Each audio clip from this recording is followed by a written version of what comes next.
Welcome, Japan. Welcome to another edition of Why Come Japan. I'm your host, Mr. Radrey, where I interview creatives inside or outside of Japan. And today I take you all the way to Portland, Oregon, with a man and his two sons. Say hello, boys. For our audio listeners out there, Chris Maday has two smiley face pumpkin men on his shoulders. Jesus Christ.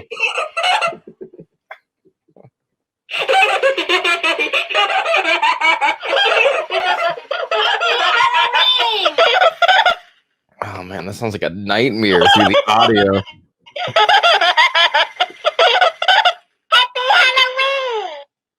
right, Jesus. go to bed, boys. I love you. Jeez, how old are those things? We had those since like high school or something, I right? know. Well, I've had the one since high school, and then got the other one recently. Huh. Finally found his brother. And his voice box still works after like what, 10 years? Yeah, he's been thrown out like a third-story window. He's been buried. He's been submerged in water. Still works. Submerged in water and it still works, huh? Yeah. Yeah, for our audience out there, my guest today is Chris Maday. He poet, and he's on the show today because he's my friend, and it doesn't really have much to do with Japan, but maybe he can make a Japanese poem towards the end of the show. Me? Well, I do have one haiku actually. So really, yeah. So I should set you up a bit. One of the books you've made is this one I have here. I bought in Portland, Oregon, called Pop. And the other one is the one you have, which I unfortunately left at my girlfriend's mom's house. I was prepping for this interview and I couldn't believe I forgot it there. But the other one is called Exercise Poems. Right here, baby. Oh yeah. Are those the only two books that you've written? So far, yeah. But I am always writing, and I'm working on a third one. So. Oh, really? Well, yeah. What is it? This book, I mean, I looked at the copyright date. It came out in 2016. Pop. That's right. And then the one you have in your hand came out this year? Or no, last year, right? This year. Oh, 2020. Okay. Like a month ago or so, officially. Yeah. Okay, so you write a book every 4 years? I guess so. What I was going to ask you about this. Well, I guess I could ask you, well, what would do the poetry reads? But I was wondering how you write some of these poems. They're just like, is it kind of like an episode of Seinfeld? You know how, what is it? Like how when they're writing an episode of Seinfeld, a lot of the time, like the jokes on the show, they're just from like random incidents that happen to them in their life. Yeah, totally. It's kind of what happens. Like, okay. Just like the stuff that happens to me, I'm like, huh, it's kind of weird. Write a poem about it. I certainly don't like sit down and think like, oh, now I'm gonna write some poems. I'm gonna do it. Yeah, I just kind of live my life, and then I'll be doing the dishes or something, or something weird. I'll have like a strange or uncomfortable or scary situation, and I'll just kind of vomit out some crap and then into my notebook, and I'll forget about it. It's kind of like writing music, huh? I guess so, except less work. Well, how did you get into the poem business? Let me ask you this. The poem business. Well, it's a rough business to be in, tell you that much. Is it really? No. I mean, I guess if you're trying to make money doing it, it would be, but it's no. Are there any poets that make money? There's like two. Okay. But that's about it. There's two. That's very small. Like what? Yeah. America has like over 300 million people, and there's two that only make money off of it. There's two, yeah. But What rest two are of us, those? we toil in obscurity. Okay. You do it for the love of it, because it's the only reason to do it, I guess, or because you have to, because you're messed up and you have something weird you have to say, I guess. Oh, do you consider yourself messed up? Well, I mean, yeah. How? I don't know. My brain is just like pea soup. It's just a swirling mass of neuroses and strange thoughts. You got to get them out somehow, I guess. Right. Wait a minute. So you said who are these two poets that make? They're the only ones who make money off poetry. I don't even know. I don't know who they are. Did you just make that up? Maybe there aren't any. I guess I'm trying to prove the point that there's very, very few. Oh, well, you think there are some poets that actually make money off of poetry? There's some, yeah, yeah. Is it like from like live poetry reads or something? I mean, I guess you can go on tour and you can read your poems. Some people make money selling their books of poetry. You don't make any money selling your books. No. No. When I went to Portland, Oregon, and I went to go visit I bought your book at like Powell's, which is basically like I don't know, what would you call that? The Walmart of books in Portland? I'm not sure. I Like, guess it's only in Portland because like they have like 5 or 6 or 7 branches of it or something. there's a bunch of them. Yeah, and they're big. They sell a lot of stuff. Pretty good bookstore. How do you even get your book into like what is it, a bookstore like that? Just be like, hey, I got a book. You want to buy it? Well, That's I do it through my my publisher, Two Plum Press. Wait, is that a real publisher? Yeah. Really? Okay. Right here. You thought it was fake? No, I don't know. I mean, like a lot of people self-publish, so I wouldn't know. Yeah. I'm too lazy to do that. Basically, it's my friend Andrew Barton, and he makes these little volumes of poetry. He's published quite a few. I don't even know how many, but yeah.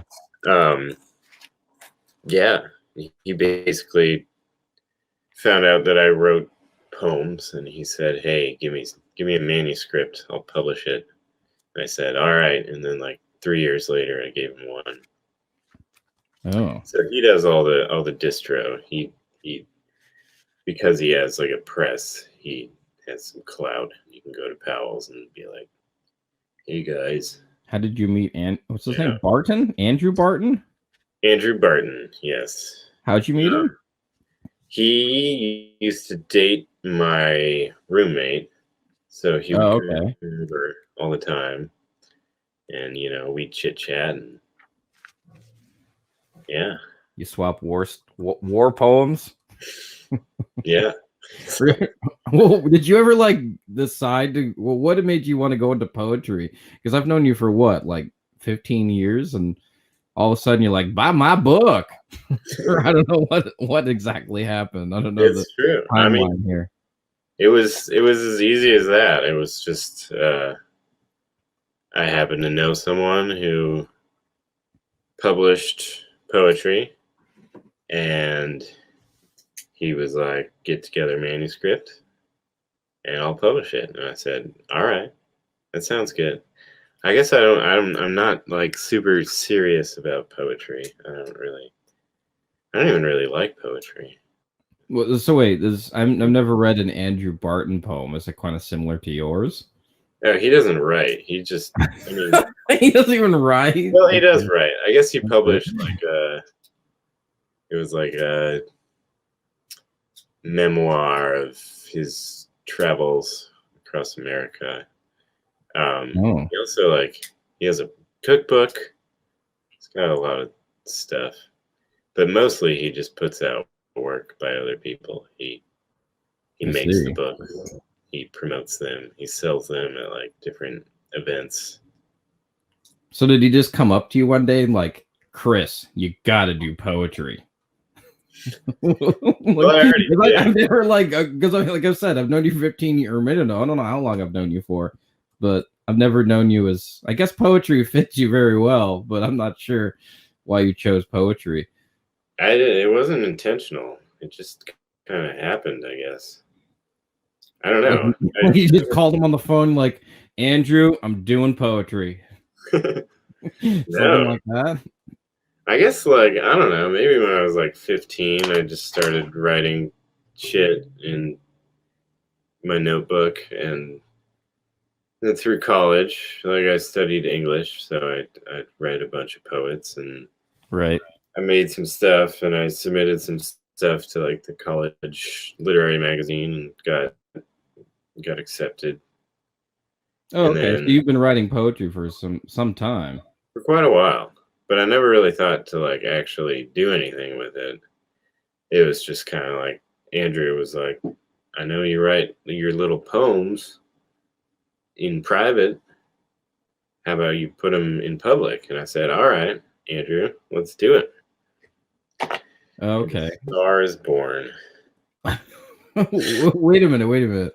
So what was this college? It was like a college newspaper or something, you said you posted them? It was like the literary journal for Portland State. Oh, okay. They published like student work. Oh, and they were looking for students to like post stuff? Yeah. Well, they do like a physical like journal that they publish. Oh, okay. 3 times a year, I think. And they accept submissions from students. So I did it. And they liked yours enough to publish it, or was there like no competition? What do you mean by that? I don't know. I mean, like, I imagine like the space is limited. I'm not sure. I don't mean anything by that. I'm just wondering. I'm like, the show is supposed to be something like where, you know, let's say you wanted to become a famous poet in Portland, Oregon, or Japan, or wherever, and you know, you wanted to, you know, know what that process looks like, and maybe you think you're not a very good writer, or maybe some of the listeners of the show don't think they're very good, so they want to know that what their chances are. Well, again, your chances of making money and being successful are very slim. Right. But I guess, yeah, I mean, you can always submit stuff to various literary journals. There's probably millions of them on the internet. And right. You can do that. And also, I guess, like, go the small press route. You're not going to reach a whole bunch of people, but you can always submit something to a small press that you like, and that's true. That's true. Yeah, well, because I'm just always thinking about people who it's a lot of people say that it's easier to publish a book that's like nonfiction versus like a book that's fiction, but I guess poetry in like a small publisher is, what's it called again? Two Plum Press. Two Plum Press. Yes. It's not exactly like Harper Collins or something. It's not. It is not. So they're probably looking for writers, is my guess. Or not writers, poets. I mean, I guess. Yeah. What is it? This style of book, the one I'm holding in my hand, it looks very similar to the exercise poems as well, the one you just showed. Exactly. He kind of has like a template. They all kind of look. You had to follow his template, or their template, 3 dots and shit. Oh, different colors, but I mean, it's all very on brand. I see. Yeah. So kind of like he was looking to boost the I guess the publisher's oeuvre, I guess you would call it. Because a friend of mine is in talks about getting a Netflix show, and I'm thinking the only reason why they hired them to, you know, do a Netflix show is just because they need content. I don't know, because like I was reading somewhere that Netflix has like 12 billion uh dollars or something, and that just all goes to new shows. Yeah, I mean they put them out like there's so much crap on Netflix. I feel like it used to be pretty good. Now it's just like the craziest prisons in the world. That sounds entertaining though. It is, but it's kind of just like I don't know, Like reality TV or something. reality TV and just kind of like I don't know, porn. Not really porn. I remember porn on Netflix. Yeah, like grief porn. Like look at how miserable these people are. Oh, grief Look porn. at, I see. I get you. Look at how dangerous this So if street. Netflix come up to you to do a show, what would it be about? I mean, I don't know. I guess I'd have like a food show. Really? You like to cook? No, I No. don't. Would it be something like a Tim and Eric kind of cooking show, where like you cook and then you absolutely fail, but then you pass it off as like something that's legitimate? That one was good. I like that show. I don't know. I mean, I'm starting a new Instagram series where I sample all the gas station food. Oh yeah, I saw that. You're yeah. I've done the fish sandwich from 7-Eleven. I've done the sausage, egg, and cheese croissant from yeah, Jack. it was very poetic. I loved it. You said something like, "If you like bread, you'll love the sandwich." I was talking to one of my friends about your poetry, and I'm like, "You got to read these poems." And I guess like he didn't have any like appreciation for poems. Like, no, you got to hear the way Chris says it. Like, it doesn't do it justice, you know. Because like, I could say the same thing, you know, the same and read the poems the same way, and it wouldn't be the same. I guess so. I don't know. Thanks. That's nice.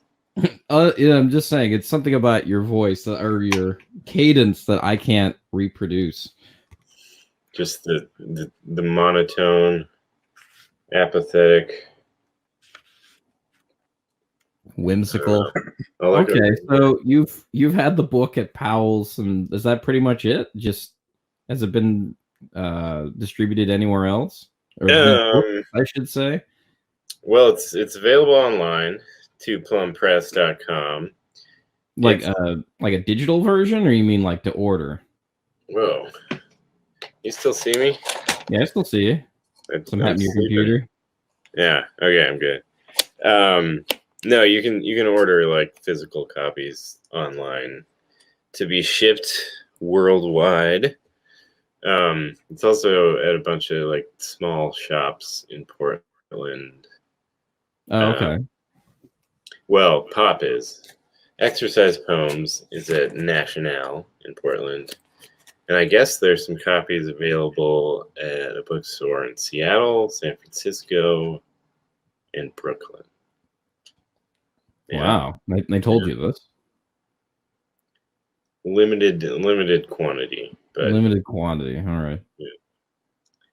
And then at various small press fairs and stuff, of which there are quite a few in Portland and Seattle and the Northwest in general. I see. All right. Well, since we've set that up, and so we know how this book came into it, or books came into existence, I figured we would dive in and read some of the poems. No. What? Okay. Yeah, and hear how they were meant to be read. Let's do it. So I figured we'd start with Pop. You have a copy of Pop available? I do have my copy. My only copy. I was telling Chris when he signed this book for me that he should have renamed this book Hop on Pop. Or what did you write in here? He wrote this. He wrote I meant to call this Hop on Pop, but I forgot. Oops. Love Jimmy John Jr. Chris Maday. That's me. Yeah. Yeah. Going back, I see channeling your what is it? Food review self. Anyway, so let's let me dive in. The first poem I wanted you to read was page 11. Page 11. If you know what that one is. Good one. Wait, hold on. I gotta go to my reading chair. You have a reading chair? I do now. Usually it's just a chair, but what describe to our audience, what kind of chair is this? it's kind of like a It's a very manly chair. antique kind of chair. It's got these nice arms, and it's pretty comfy. Is it? I don't know. Can you hear me all right? Yeah, you're a little echoey, but you're fine. Okay. Maybe if you could pull the computer up a little more. I'll pull the chair up. Oh yeah. All right, that'll probably work. All right. You can fuck with it later, right? Yeah, I'll fuck with it later. Just the levels, all that. Yeah, you know me. I like the fucking. You love fucking. It is true. Hi, John Misha in the chat. Just let him know. Who? John Misha. He's a fan of this show. Hello, John. Top of the morning to you. I don't know. I don't know how to do this. Yeah, I don't know. What do you say to these people on the internet people? I say, you know, I say, God damn. Hey, God damn y'all. John Misha says, howdy do. Hello. Howdy do. Yeah. He says, my day is just like Chris. It's always Christmas Day when you're with me, baby. Is that your full name? You know how some people have the name Christopher? Is your full name is Christmas Maday? Yeah, exactly. What is it really? Or was that a joke? No. I didn't think so. Christopher. I've heard like Christian, Christoph. Yeah. There's also Christina. Yeah. I'm not any of those.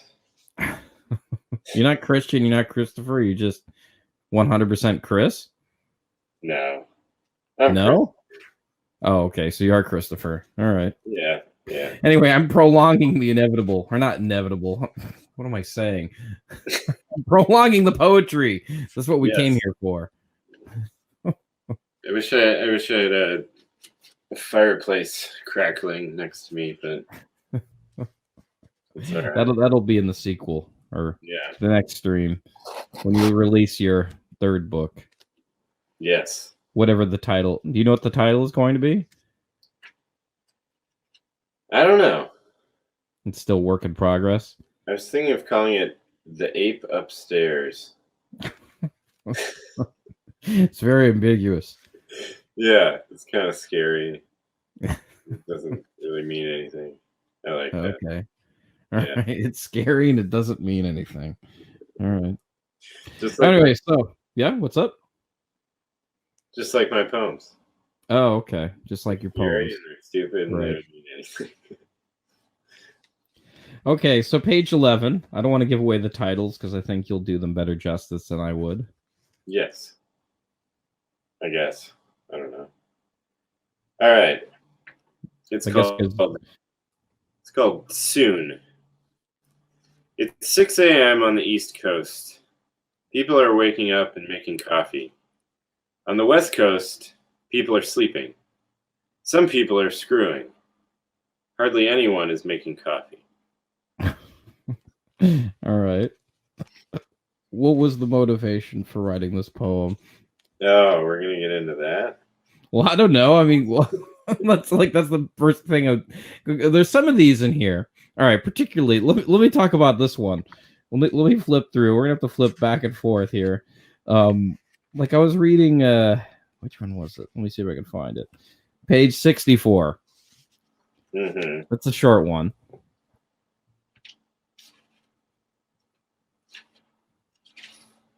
Ah, yes. You want me to read it? Yeah, that All one. right. Yes. This one's called Eczema. On the third floor of the Zeitgeist Financial Building, there works a scraggly man. He scratches his hands as he looks out the window. But that's it. Yeah. was this based on a true story? No, I wrote Something this a long time ago. you have no memory of writing it? No, I kind of remember what was going through my head. I Okay. was living in this like studio apartment in downtown Portland, and there's like this huge, brand new like apartment, like office building that went up like right across from my window, and I would look out there, and I guess I just imagined a guy with eczema working there and looking out the window. And scratching himself. It's kind of vague and scary. So it's kind of artistic in a way of like where it's in these little vignettes of stories in a way. That's kind of what I do, I guess, is like sort of a little snapshot of stuff. Because do you have any favorite poets, like poets that you really like? I do. I would say my favorite, my all-time favorite, my idol would be Richard Brodigan. Okay, You know him? I don't know him. I should look him up. Yeah, he's a Northwest He's well known. kind of guy, and yeah, look him up. He's very, very funny, kind of absurd, sort of Kind of not gross. super, like fancy, like flowery poetry, just kind of like straight up. I don't know, just like goofy, but kind of sad, and I don't know. He's a good guy. Right. Is there like a sort of kind of a feeling I'm supposed to get when I read some of these poems, or is it just it's how like however the reader wants to read them? Yeah, I mean, I would hope they have different effects for different people. Um, I try to make them very like simple and accessible and kind of, but also like a little vague, so you can sort of graft your own meaning onto them.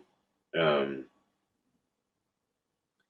but yeah, I Are mean, most of them meant to be kind of funny? Because that's a lot of them. Because some of them had me laughing out loud. We'll get to those soon, but they are supposed to be funny. Yeah. okay, that's what I figured. Because I mean, growing up with you in high school, I remember you'd say like these random things, quite similar to stuff that was in this book, and exercise poems. Just the total randomness of it sometimes Sure. made me laugh a lot. I like to make people laugh. Yeah. And, at some point in college, I kind of like came up with the idea of writing poems that kind of have like punchlines, like they're kind of jokes, but they're also kind of poems. It's Right. like it's somewhere in between that. And when I do like poetry readings, it kind of almost feels more like I'm doing stand up, like everyone's laughing, and I'm kind of like, I don't know. Doing that. You prefer it wasn't stand up? What? Would you prefer that it wasn't stand up and people took it more seriously? No, I mean I want people to laugh. I think people do sort of take it seriously. They like it, but they think it's funny, and it's supposed to be funny. So Like I like seeing the pain on people's faces when they find it funny. I don't know. I wish people would get more like horny when they hear me read, as opposed to Okay.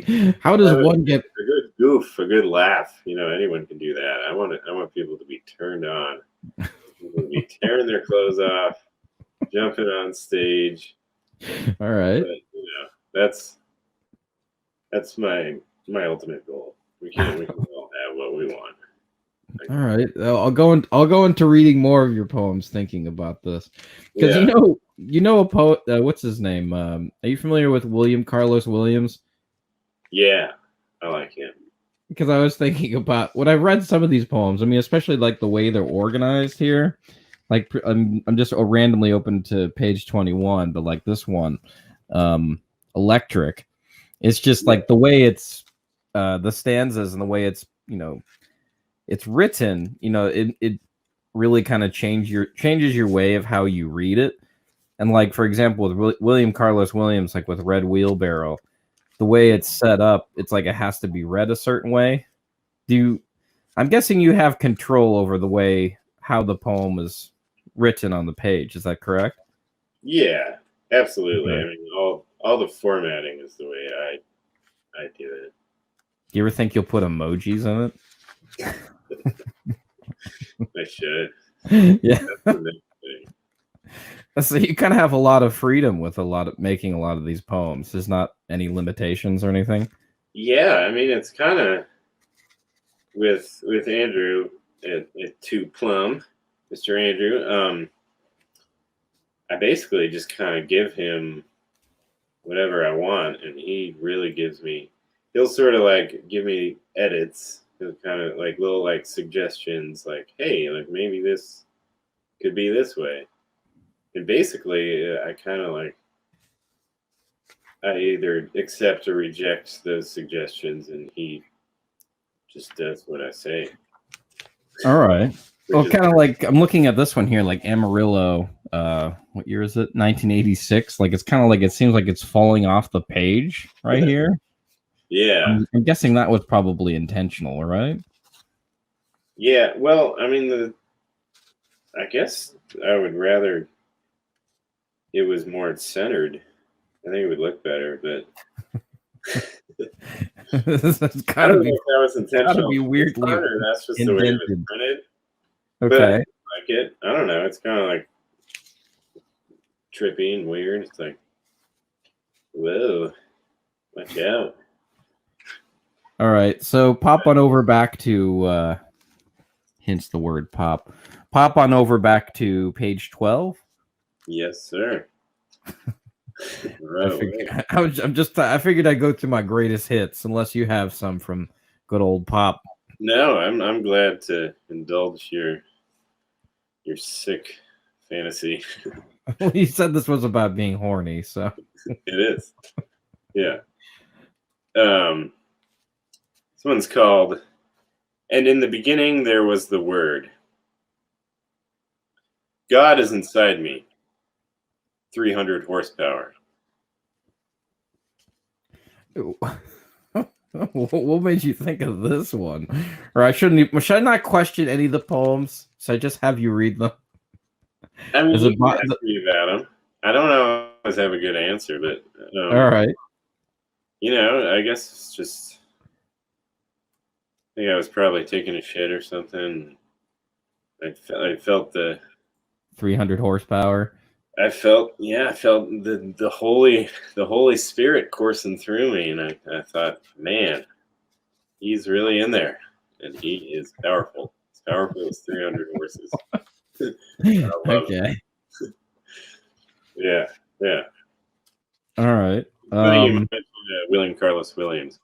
Yeah, the wheelbarrow poem, that was, I think, in my formative years, that was very powerful for me. It was like poetry doesn't have to be like, and the wind's whistling through the lilac leaves. Like, it can just be like this weird, just like quick thing. Yeah. Anyway. It can explain so much, right? I hope so. Let's see. Go to page 66. Guess that's the last one on pop. That's it. No. There's more. I mean, the last page. That's just the last page. There's a couple of more I want you to read. Okay. Yeah, it's the last one in the book. Called Free. You'll never control me because I'll always be weirder than you.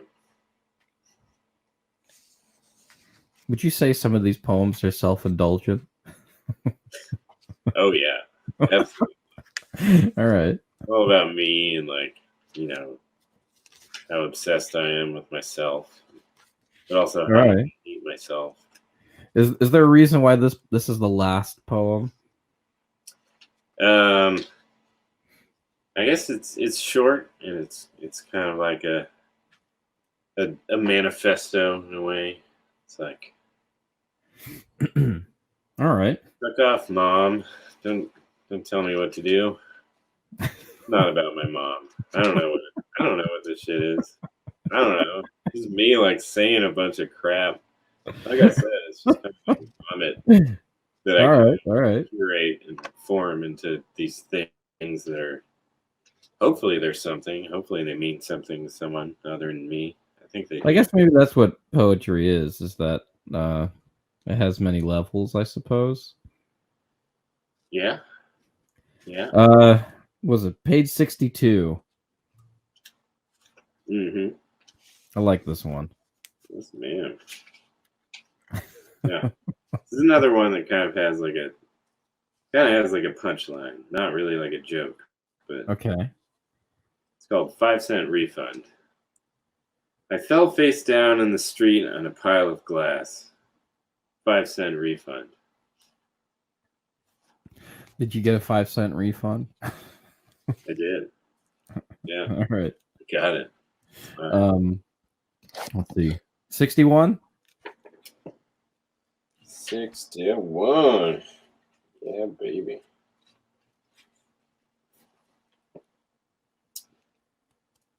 Yeah. It's called 7 Deadly Sins. I was wrong about you. You do have a heart.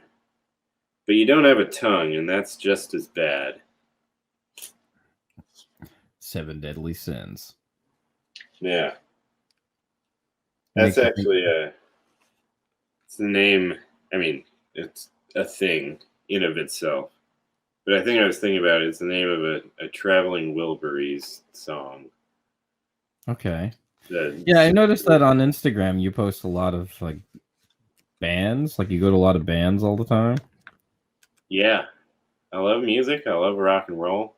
I love seeing live rock and roll music, and listening to it, and just I love it. And a lot of things I kind of like steal a line or a title of a song and sort of repurpose it in my poetry. Right, right. All right. Together the rock and roll, the comedy, poetry.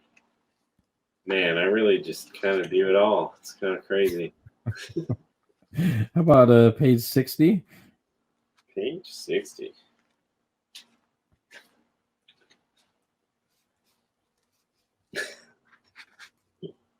You like this I one? know all the like fucking weird ones. I guess they're all- You don't go back and read any of your poems? Or you don't even remember half of them sometimes. No, I don't. Once I write them, they're gone. No, I remember. Huh. I remember this one. I think Okay. I was. I hope there's not any kids watching this show, but I'll No, just read it. there's All no right. kids work. How is this one like inappropriate for children? Well, if I That's told okay. you the backstory, All right. Maybe you should after you read it. I, I can. I don't know if it would add to the poem or take away from it. But Okay. it's called Thanksgiving. I am experimenting. The soap burns. I am experimenting. I guess I do need to know that story. Actually, I'm not going to tell you. You're not gonna tell me? All right. It'll be a secret. Huh? If I told you, I think it would take away from the poem. I like it to be All right. just vague. All right. Okay. So here's a series of poems that kind of continues into your exercise poem book back on page 59. Mm-hmm. Well, I guess this is the third volume. Maybe we should start with the first one. I think the first one's on page 16. That's right.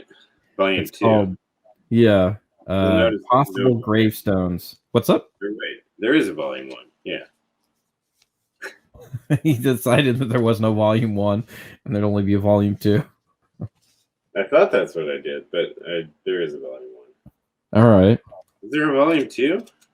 I don't even remember. Yeah, there's volume 2 and there's volume 3. Okay. Well, shit. I mean, this it's kind of more visual, I guess. Right. Well, I mean, that's what poetry is. There's lots of, imagery. Yeah. At least that's the stuff you learn in high school, or not high school, middle school, when you're forced to read poems, and then you don't understand why it's important to read poems. And then you get old, and then you get older, and you're like, oh, that's why they wanted us to read that stuff. I guess so. Yeah. Although most of that crap, I feel like I'm just like, whatever. Anyway. You like Robert Frost or something? Robert Frost is all right. Okay. I don't mean to be disparaging. It's all okay. In its own way, but some poetry, it just doesn't do it for me. It's just kind of like words on a page. Just like. Well, a friend of mine who also writes poetry tells me that poetry is just language. He's like, when you go onto Facebook, that's poetry. Sometimes, but it's like sometimes my best poetry comes from Facebook, is what he tells me. Yeah. The guy who said this was one of my former guests, Justin Isis. Hell yeah. Anyway, continue. What's up? Good. Sounds good. I want to read his stuff. Yeah, I can link you later after this show. All right. Facebook poetry. I've had a lot of Facebook statuses that I've turned into poems. Oh, really? It's like some crap that I put on the internet. Yeah. Anyway, Possible Gravestones, Volume 1. And these are just ideas for gravestones. Okay. There's Too Cool for Life. Cool is spelled Kewl. Well, it's number 2, Kewl, number 4, Life, Lyfe. Right. And there's No Vacancy and Honorary Southern Gentleman. So I guess I have to ask, when you have your gravestone, which one are you going to have? Read my book? I guess the Possible Gravestone series is kind of me brainstorming what would be the best one? Yeah. That's funny. I still haven't really decided. All right. But yeah, that continues into the next book. Let's go to page 52. That's a continuation of them. Oh, wait. It's not 52, but I guess we could read that one anyway. Okay. What were you thinking? I was thinking that was another gravestone. That's poem.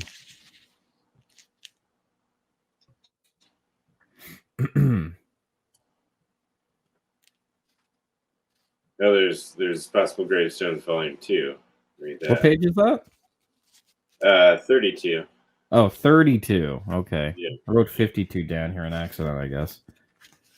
You fool. Guilty as charged.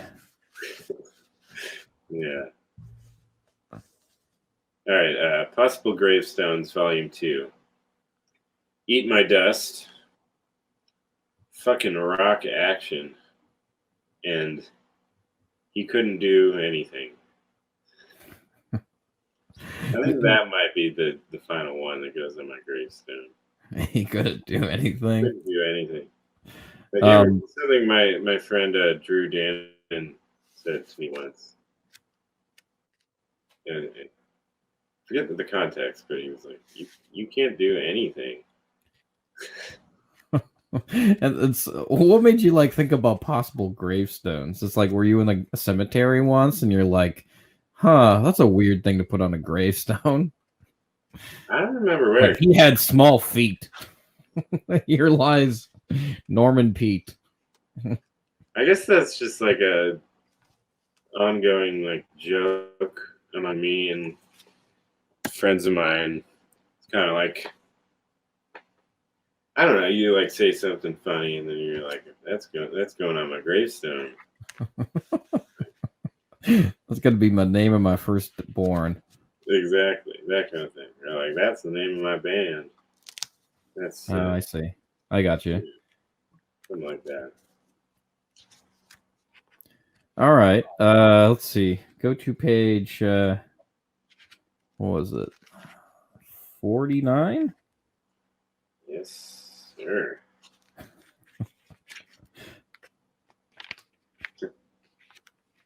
I got to keep the show going.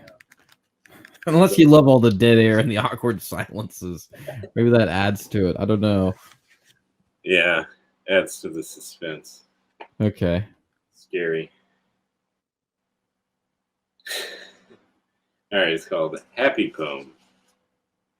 I live most of my life in my head. I hug myself. It's all good. It's pretty uplifting. Yeah, see, it's not all crap. Okay, I got to hear the way how you say this one. Page 44. I have to hear this one.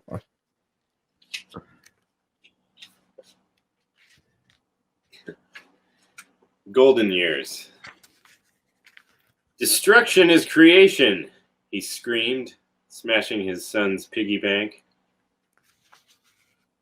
Were those the golden years? The golden years. All right. I just think of like a crazy suburban dad. I don't know.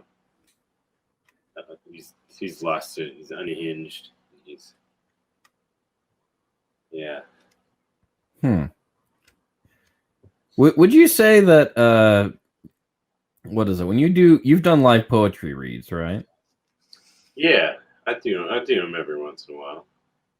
I would like I remember in like what was it, high school, there used to be people who did what's that called? Do you remember what I'm talking about? We had that one guy who came to our school with the wild hair. He was a black guy. What's his name? Wow. I can't remember his name. Like he did like poetry. What's that called? Like beat poetry? Like slam poetry? Slam poetry, that's what it's called. Thank you. Yeah. Have you ever tried doing slam poetry with any of these? I'm gonna tell you right now, I despise slam poetry. I hate it so much. I will never do it. I mean, I guess like if you do it well, it can be cool, but it's so hard to do well, and it's so easy to just become a caricature of yourself. You know, it's like over enunciating everything and like being like really dramatic. Like I guess it's kind of how I was talking about earlier, like and the wind through the trees and the squirrels biting. So if there's any type of poetry you can't stand, it's slam poetry. Yeah. I mean, the way I feel about it is like if you have to be so dramatic with the way you say things and you have to like change your volume level and speed up and slow down, I think the words should stand for themselves. I think you should just say it, you know. Like it doesn't need to be said a certain way. It's just the way it sounds in your head should be funny enough. Or it should. Yeah, I mean, I don't know. I think it should be obviously that you have a style to the way you read it, but it should be fairly straightforward. You're saying the words, and the words themselves carry the meaning, and you don't have to overcompensate with a bunch of jumping around and whispering, and I don't know. Maybe I'm just a dated old man, but I don't think so. I can understand. It does feel kind of like it kind of cheapens the medium in a way. Yeah. We're kind of like making poetry kind of more like Hollywood, like mainstream in a way. Yeah, I mean, like slam poetry is what people know about. I don't know if I could share this video with you. I'll try to share it with you at the end of this show. I'm not sure if the audio would work because I'm having trouble with the sharing stuff on StreamYard and getting it to register. But Have you ever seen the poetry slam with a bunch of kids who were like from special ed who did one on werewolves? No. It's like something out of this world. And I'm like, wow, okay. I should show you that one. Yeah, no. I remember one of my friends sent it to me where it's a bunch of these kids, or I guess you could say high school students who are in special ed doing poetry slams. And I'm like, yeah, well, I mean, it's sort of like, I think, for example, they're just doing poetry and they're doing it the way they think poetry slam should go. I don't want to make this sound like I'm making fun of people who are mentally ill or mentally challenged, but it's just, I don't know. You just got to see it. I mean, I'll show you at the end. Here, let's do some more reads. Let's see here. Let's 38. 38. That's how old I am. No, you're not. No, you're younger than me. I wish I was a big 38-year-old boy. Yeah. I'm not. It's all right. Big 38-year-old boy toy. Maybe that could be the name of my next book. There you go. That'd be cool. The ape upstairs. The ape upstairs. The 38-year-old boy loves his ape upstairs. He was hungry. All right. Yuck. I wished away the people and I wished away the trees as I sat in the park.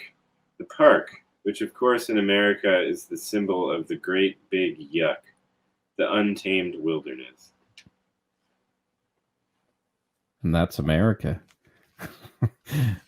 All right. That's it, baby. Yuck. I love America. Wait, hold on.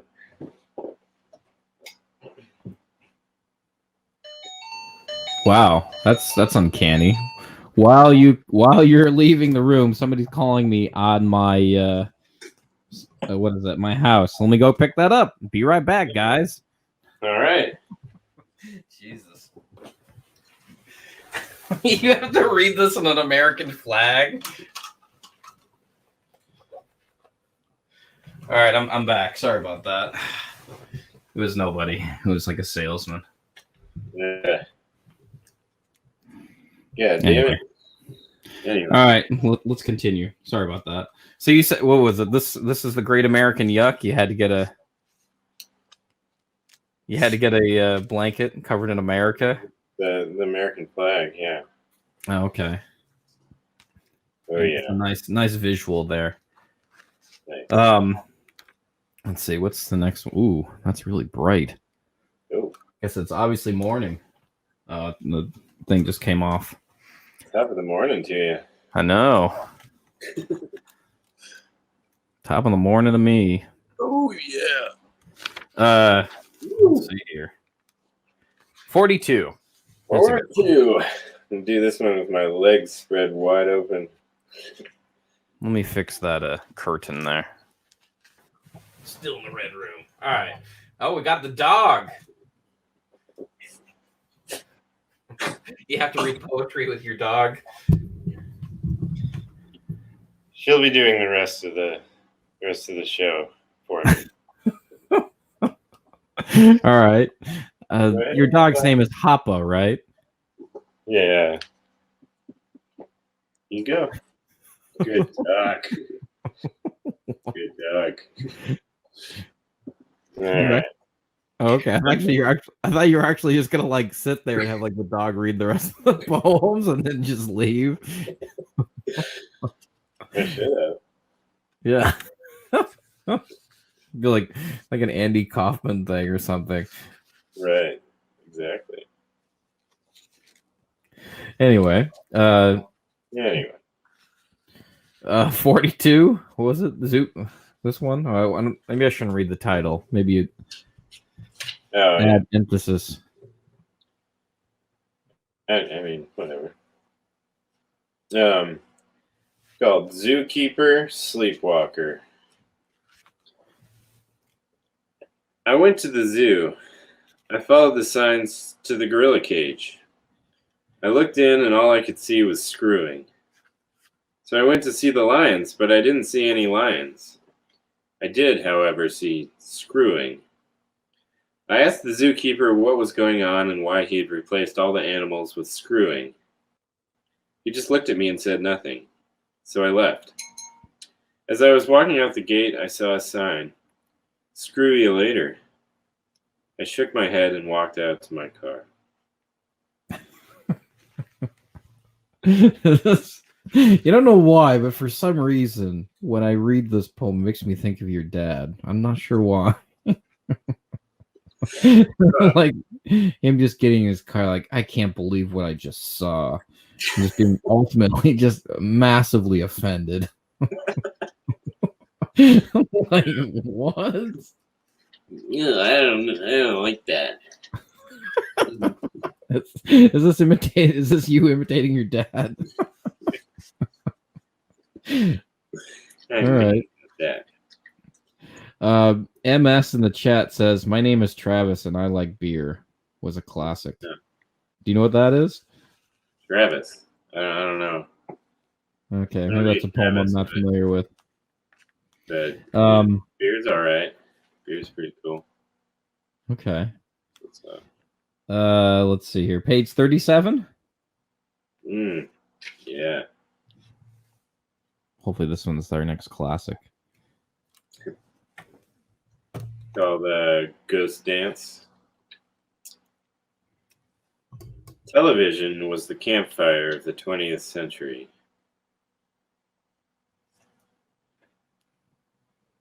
It's true. Fucking absolutely true. Let me ask you something. So, like, when you read poetry reads, and what's kind of like your reaction that you hope you get from your audience? Just like, I'm guessing that probably the atmosphere at a poetry read is much different than people who are looking for like a punchline or who are looking for stand-up comedy. Yeah. Okay. I mean, I hope people laugh, but it is strange because I think most people come to a poetry reading and they're not really expecting to laugh like a lot, and I think most people aren't really expecting to encounter stuff like mine. But not to toot my own horn or anything, but I think it kind of like provides some relief to people to laugh because. I mean, probably half the people there don't really want to be there anyway.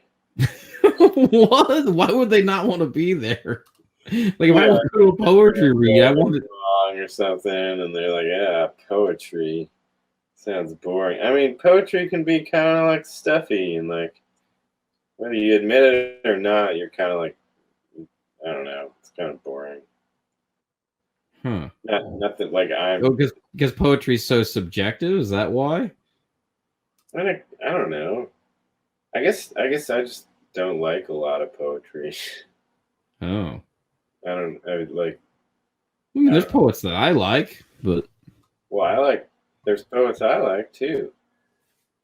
I don't know. You know what I mean? Like it can be kind of stuffy. It can be kind of like hoity-toity, snooty.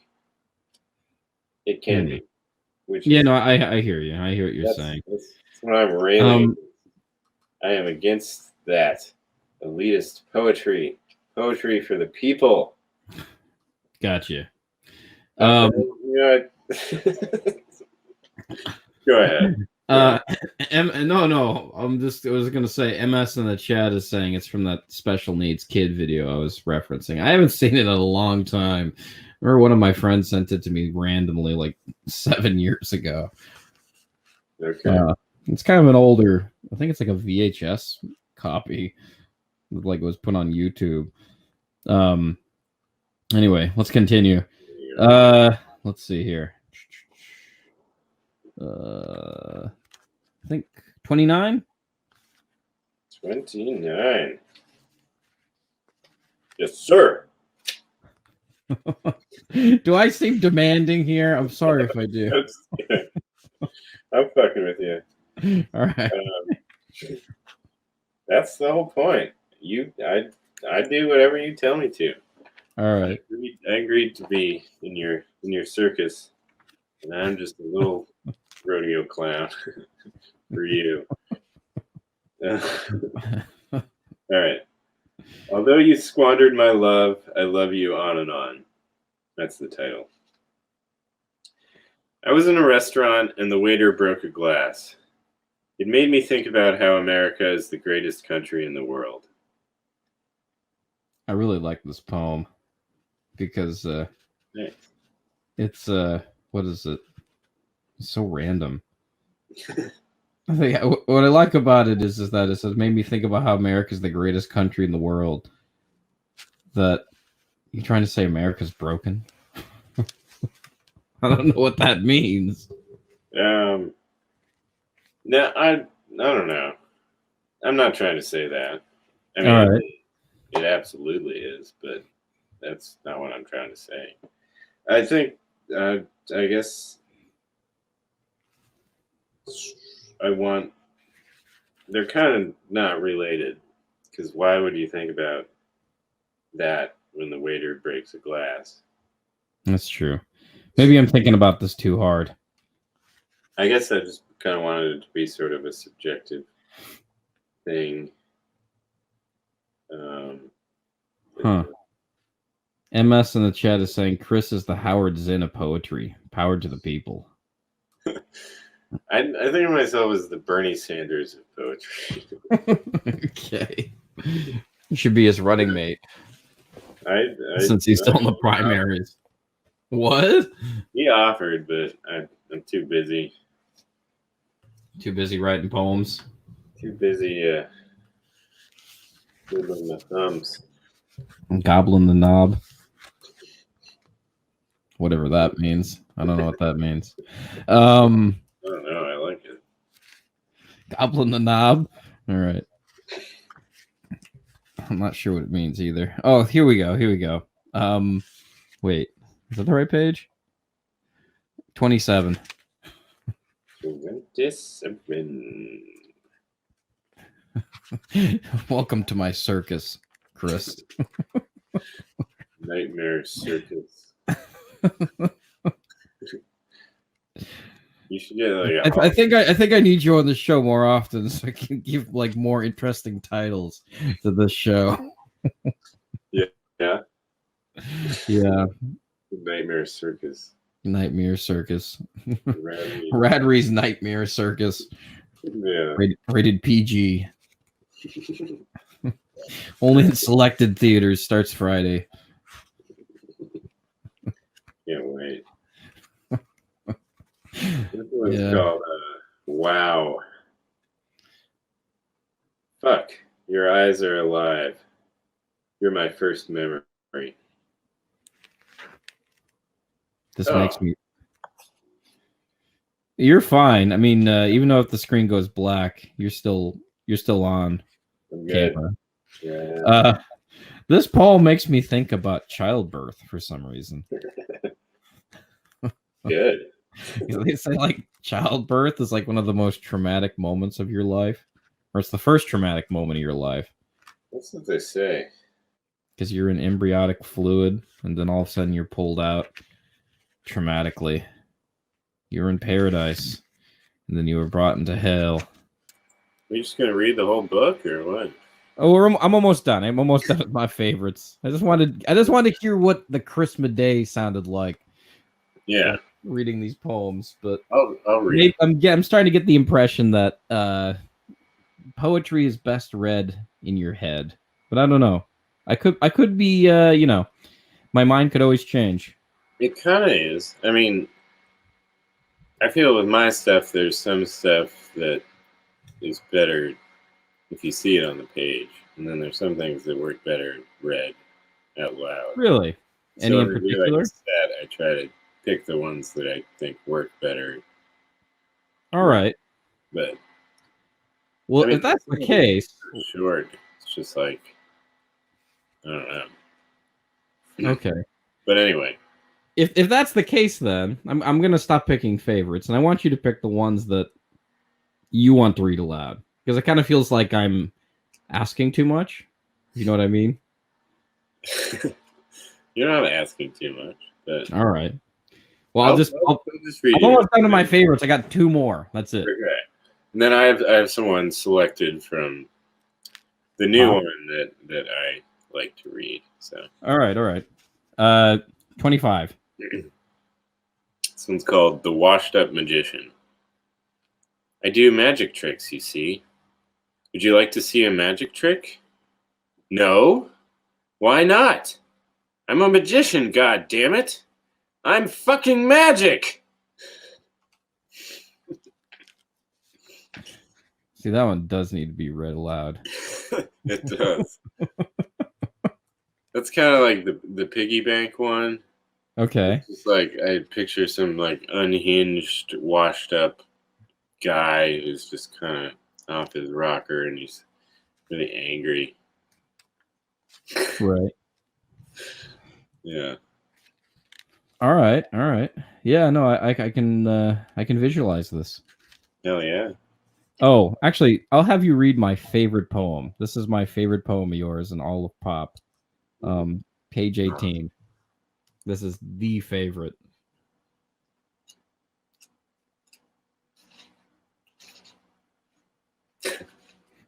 Yes.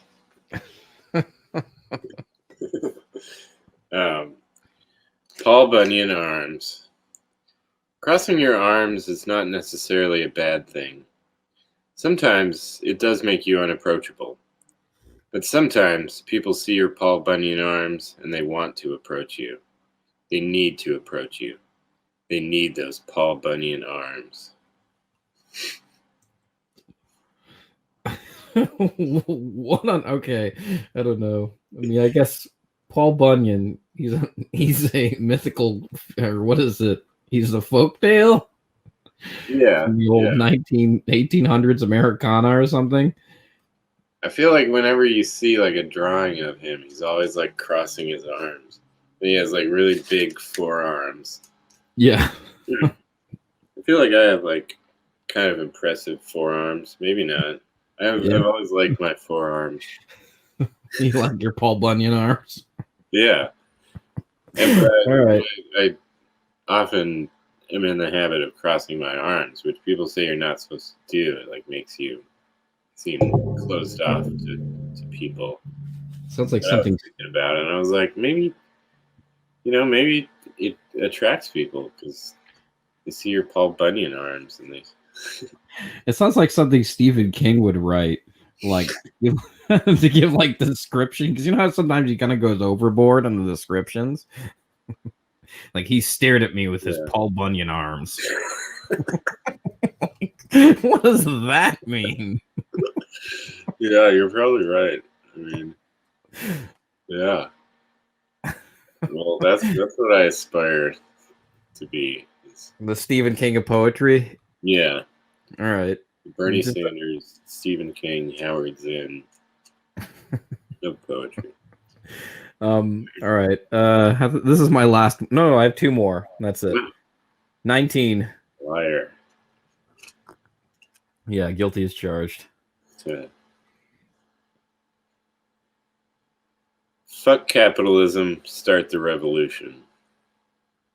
Discount is a word you rarely hear children say.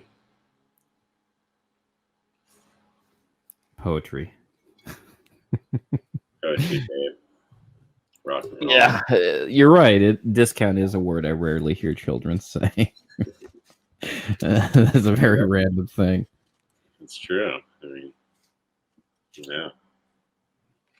Yeah, I guess children aren't thinking about discounts. They aren't. Yeah. God bless them. Let's see. Is this the last one I have? I think that's it. Was there any others you wanted to read from Pop?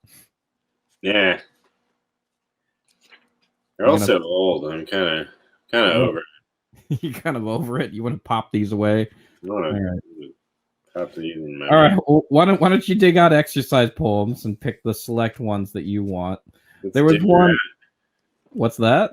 Let's dig her out, baby. All right. There's one on I can't remember the page number because I don't have the book with me, unfortunately. That's what is it? It kind of spoils the poem, but I guess there's only one way to really talk about it. It's the one about Obama. Yeah. Yeah. I guess that kind of spoils it, but I mean, that's okay. You want to hear that one? yeah, I mean, that's the only one I can remember. Fuck. If you can't find it, it's fine. Oh. Give up the ghost. The Obamas leaving the White House, stepping onto a helicopter and fading away slowly like a dream. Wait, what? No, that's not the one I was thinking about. It was like No. the one where like there are two people in the park screaming. You know what? Obama wasn't as bad as I thought. Like what? Yeah, the other Obama one. Yeah, that's the one I'm talking about. Okay. Like, Yeah. what? Like, what was that supposed to be a metaphor for? Therapy. That's what it is. Therapy. That's it. At the park, and two teenagers dry hump on a blanket next to me. They get up to leave, and they're probably going to have sex, and I hope they do. It makes me feel like it's all going to be okay, and maybe Obama didn't ruin everything after all. It's kind of outdated. You think so? Well, yeah, you know. You got to stay on top of the times, huh? What? Nobody says bad things about Obama anymore. Is what you're saying? No.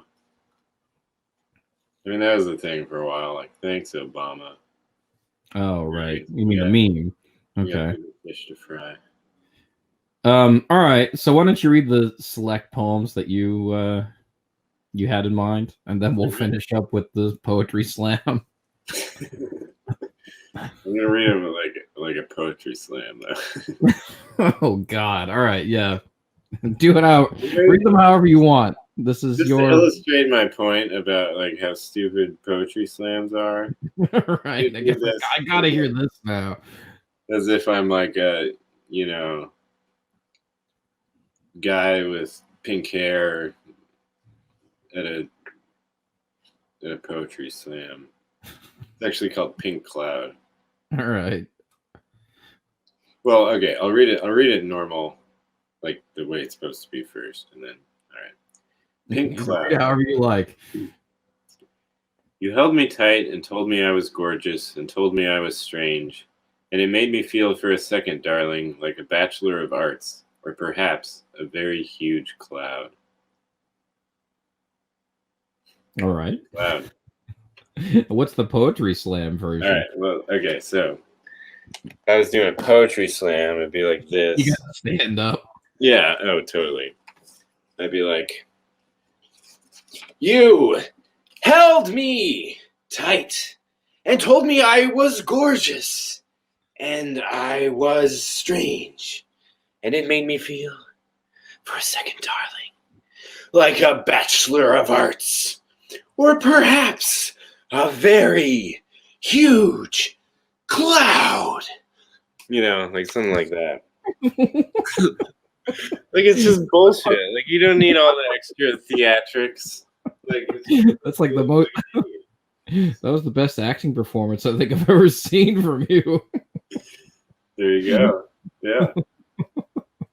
Check out my new. I forgot I was watching Chris Maday for a moment there. Well, good. Thanks. I'm like, wait, is this the same guy? I got a Netflix special coming out. Yeah. On poetry slamming. Chris's little poetry slam. The horrors of poetry slamming. Yeah. In America. Exactly. Okay, keep going. Continue, please. All right. Thank you. You are my sideshow attraction. Yeah, your little gimp. Yeah, I got to get out the dog treats and the air horn. Not bad. Like the was it Tim and Eric's child clown? If you know what I'm talking about. Vaguely. I don't know. No, you should go to Google and type in Tim and Eric's child clown. Oh man, that's like something out of a nightmare. I mean, that's kind of their MO. All their stuff is. Yeah. All right, this one's called Righty Tighty. I went to the doctor. Doc, I can't sleep at night. I can't seem to turn my mind off. He handed me a large wrench. Righty tighty. Pretty scary. Makes me think of Kurt Vonnegut for some reason. Huh. Like I remember one time, I can't remember what it was. It was like the last word of a Kurt Vonnegut novel was like "toodle fucking do." Like, oh yeah. You know what I'm talking about? I know what you're talking about. I don't remember what it. I remember liking it, but I'm thinking, what is that supposed to mean? Huh. It's been a while, but I do know what you're talking about. Yeah. It's been a minute. It's been a while. Richard Brodigan has a book. The last word is mayonnaise. Mayonnaise? The last poem in the book is expressing a human need, or expressing a human desire. I always wanted to end a book with the word mayonnaise. Okay. Mayonnaise. It's cool. Anyway, I'll read this one. Going home. I drove slowly behind the ambulance as it pulled into the hospital driveway. It was comforting to see an ambulance doing exactly what an ambulance should be doing. It's a true story. Is it? All right. I don't know. I was just driving behind an ambulance and it pulled into the hospital, and I couldn't help but think, like, that's its home. It's home. The ambulance is home now.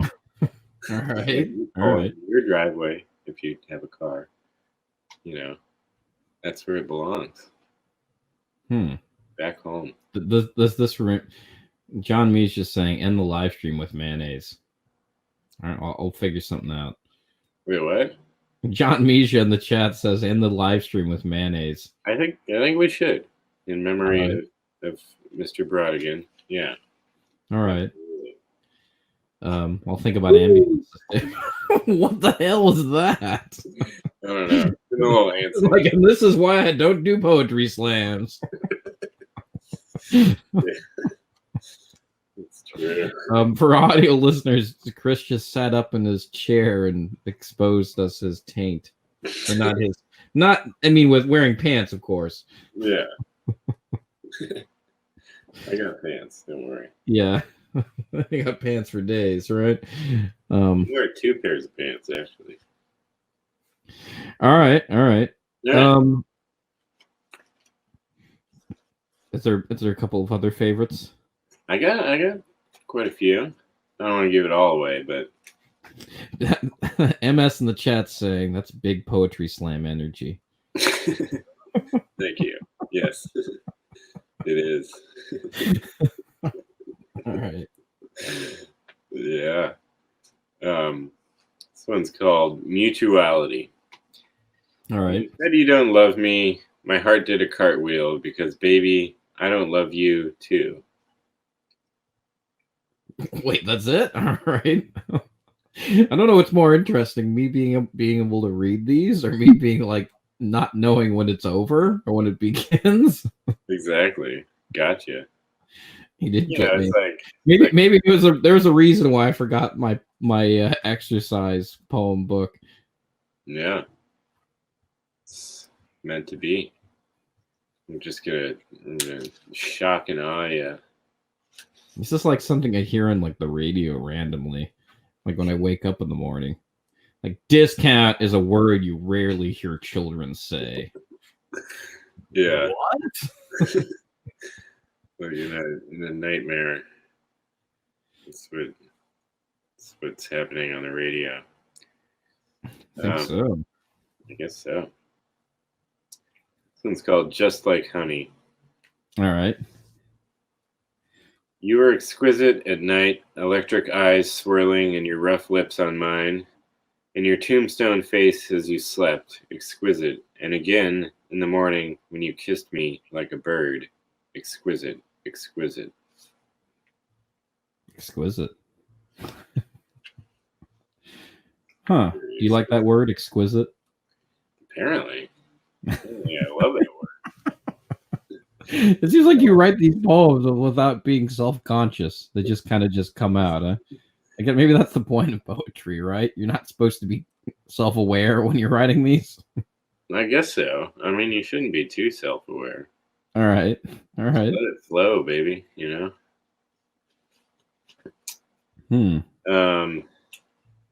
This is the way this works. We're going to say goodbye, and you're going to walk away, and I'm going to watch you. And maybe I'll never see you again, and maybe I will, and this is just the way this works. It's kind of sad, actually. I know, right? Let me ask you something. When you're reading these poetries, when you're reading these poems, damn poetries.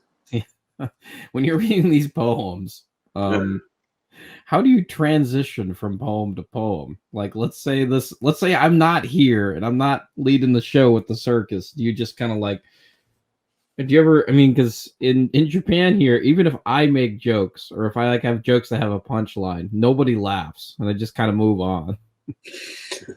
Are you expecting people to laugh, or are you just kind of transition into the next one? I expect people to laugh because they usually do. Okay.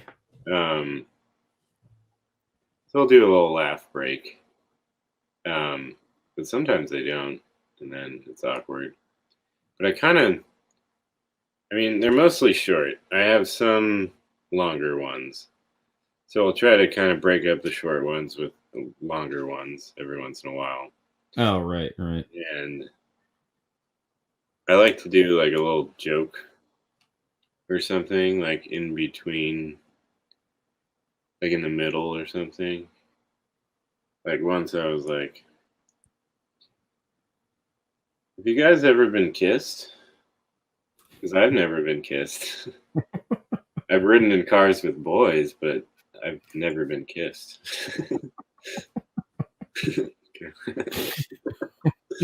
Kind of breaks it up a little bit, nice relatable little crowd work, Something everybody can relate to, never being kissed. Yeah. But it is kind of weird because they're all short. Sometimes it's I could probably figure out a better way to do it because sometimes it feels like I'm just like rattling off these one after another. I don't know. I got to figure that out. You have to rate their horniness in the audience. Exactly. Okay. If they're really getting close to climaxing, I gotta. You can like feel it. Keep going. Yeah. Don't change the pace. All right. Then once they do, I have to cuddle with them for a while, and then got it. I leave. I go to the store to buy cigarettes, and they never come back. Just like when I'm making love in real life. Sounds poetic. I always come back. You want to hear an angry one? Yeah, let's hear the angry. I should do this like a slam poem. Yeah, that shit. Anyway, it's called No, Mr. Yuppie. No, Mr. Yuppie, I don't hate you for your stupid fucking sweater. Although, to be clear, that would be reason enough. No, that's not it exactly. You can wear whatever you want. It is, as they say, a free country. I don't hate you for the gluten-free artisan dog food you buy or the trendy urgent care you go to whenever you get the sniffles. I don't hate you for that, no. It's your money and you can spend it how you want, free country and all that. I don't hate you for the way you refer to working class neighborhoods as cute and quaint, or how corny you get when you hear the words up and coming or arts district. Yeah, arts district. Is that what you make your poor yuppie wife call you when you're fucking on your IKEA bed in your darling little fixer-upper starter home, your khakis around your ankles? No, I don't hate you for that. I don't, but I could. I want to be clear about that. What I hate you for is your fucking arrogance, your lack of respect for human history. You think this whole town is your happy, slappy playground, you slimy prick. You think this is your Saturday night. It's just fucking Saturday night. Angry. Yeah, that's I like that one. It's like if that yuppies. It's like if Dr. Seuss was like he wrote angry literature. That's what I'd call that. What? Did you say fuck you? No, I said thank you. Oh, he said fuck you. I don't like Dr. Seuss. I'm better than that. Fuck you.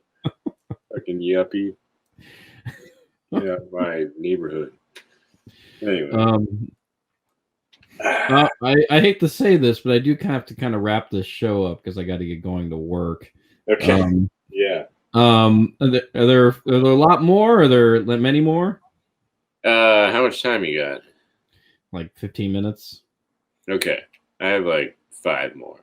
I think what's really kind of cool about some of these poems is that this is definitely more of an audio based learning, not experience, but there's something very romantic about listening to your voice read these poems, like in long durations. So I feel like this would like dealing with having this be an audio or a visual and an audio show doesn't really do it justice. And like it would do better justice if it was just an audio show. But anyway, continue. Maybe you're right. It is kind of weird, but whatever. Like that one was perfect for like audio ears.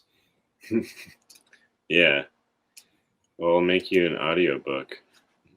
You should. Go to sleep every night listening to it. All right, this one's called Me Too. I went to the doctor. Doctor, there's blood in my stool. Me too. Wait, that's it? It'd be funny if there's like an audio book and it just goes to the next one, like, or having some sort of weird noise on it. Yeah. Beep. Yeah. All right. Fourth continue. Wheel. All right. On the sidelines of a menage a trois, the only time I've ever felt uncomfortable being the fourth wheel. What's the word for feeling left out of something you didn't want to be a part of in the first place?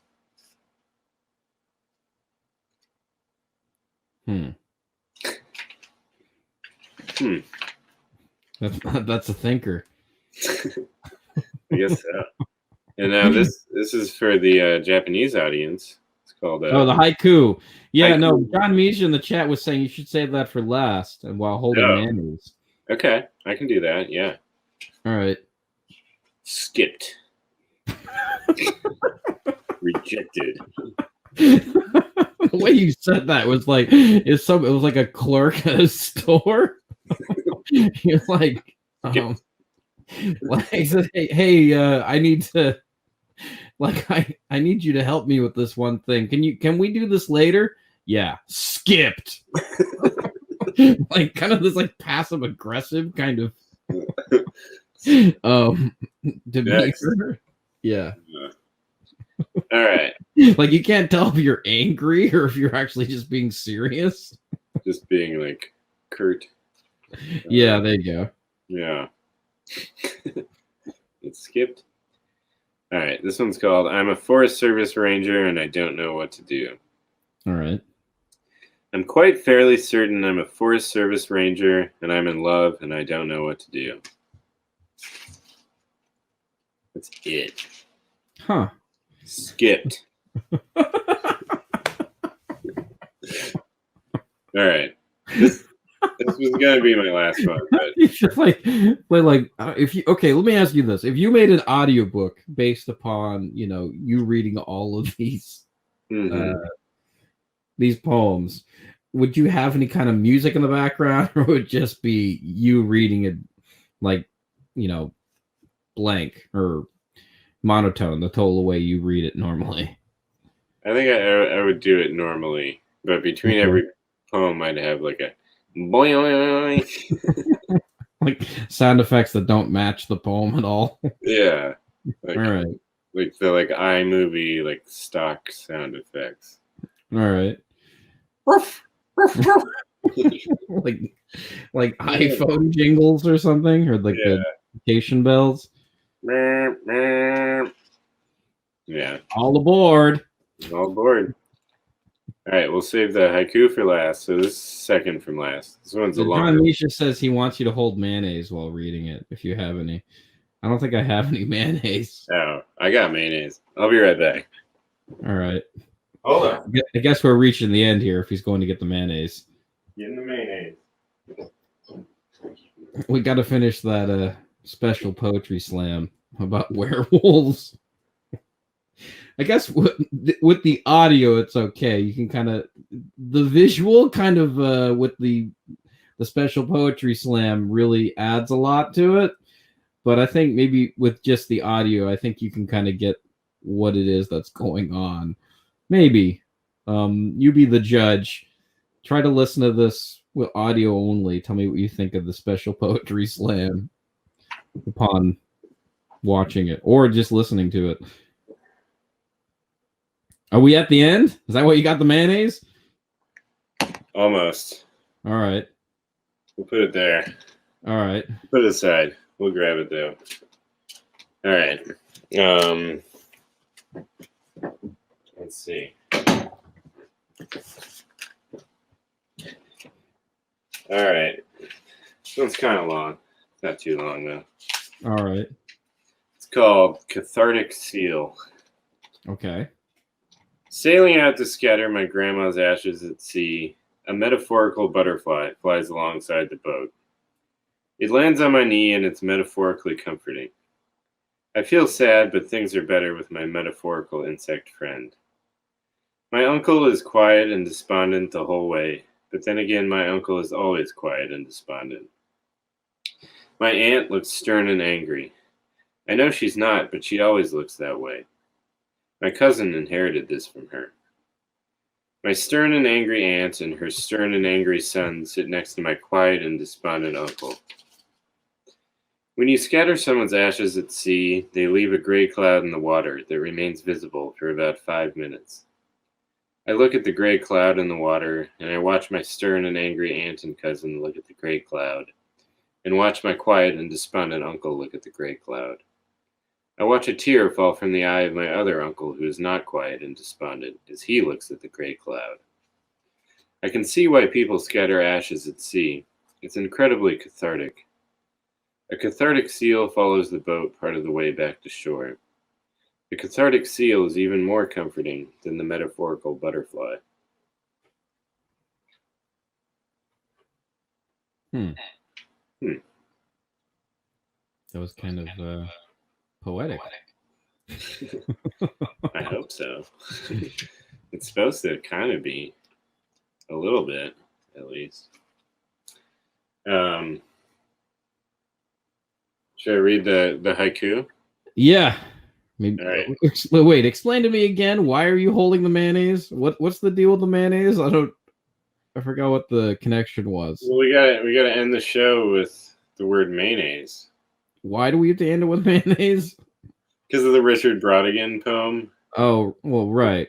Because he wrote a poem about mayonnaise? Well, he wrote a poem about always wanting to end a book with the word mayonnaise. Oh, that's right. Okay. And Thank you. The last Thank you. word was mayonnaise.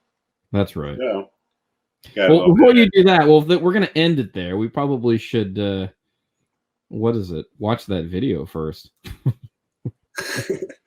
I want to end the stream with the mayonnaise.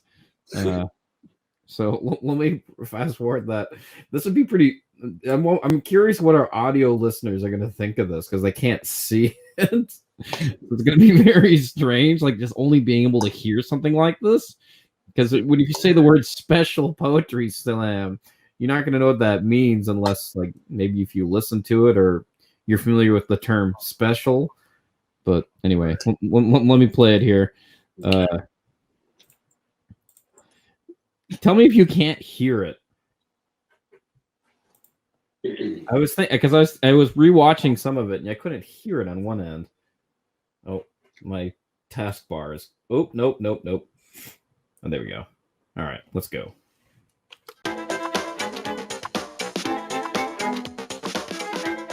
I am the werewolf. Help! Werewolf in London. Werewolf in Paris. Werewolf is fun. Werewolf is cute. Werewolf is gothic. I turned myself into a werewolf. Fight two demons. Werewolf is boys. Naked. Favorite. I like to make werewolf movies. I fight vampires. Werewolves like to howl. They meet in the jungle after dark.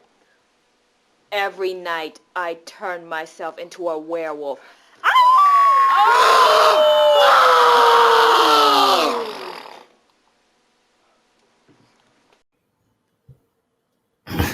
Brought to you by Fart Inhaler. I don't remember that part.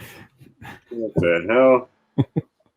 All right, so that was Werewolves, brought to you There by you a special poetry slam. Better than anything I've ever written. Yeah, I still don't know what to think about that one. What did you think of that, Chris? I mean, I feel bad for laughing. It's pretty. Yeah, I do too. I'm like, pretty up there though. yeah, Pretty avant-garde. yeah, I think they're doing something that we don't understand. yeah. MS says Radrey is going to slow poetry slam hell for this. Probably. I probably am. All right, Chris, since the show is called Why Come Japan, and we need to mention something about Japan. And actually, before we finish with the last haiku, you have any plans for coming to Japan? Probably right now. It's not a good time, but Not right now. We're going on a big old USA road trip this summer. oh, okay. But in the future, we're coming. All right. Yeah, now's not the best time to come right now because it's was it the coronavirus season? Yeah, probably not the best. You probably get quarantined, I think. I'm not sure if the USA is on the list or not. I don't know, but I mean, we got it here, so probably. Yeah. Yeah. Anyway, let's without further ado, let's end our show on a high note, on a positive note, on a very mayonnaise note. Yeah. I mean, the last word of this poem isn't mayonnaise. Oh, it isn't? No. Well, yeah, it's because it's a haiku. And Right. it just became a product of the show, of that mayonnaise being the last thing. Okay. Well, shit. Yeah. Thanks for having me. Yeah, of course. Maybe we'll do this again sometime with more exercise poems, or the ape upstairs, or whatever it is you're gonna call the next Totally. next bestseller. Exactly. All right. Haiku nightclub. Can I see some ID? Said the bouncer. No, you can't, you little fuck ass. Brought to you by mayonnaise. Vote Bernie Sanders. Vote mayonnaise. 2020. I know you hate Bernie Sanders in Japan, but vote for him anyway. What the fuck was that? I should just end it there. All right. So next week on this show, Why Come Japan? I think I'll do a video on dating in Japan. So until then, I'm Radrey, and this was. Am I supposed to say it? Yeah. Who am I talking to? Oh, I thought you meant the name of your show. All Yeah. right. No. Usually, I always end the show with. I always say, well, I did this, blah, blah, blah. This is the next guest. This is the next topic, blah, blah, blah. All right. I'm Radrey, and I'm Chris Maday. Exercise poems. Check it out. 2plumpress.com. Bernie Sanders. Mayonnaise. So until then, see ya.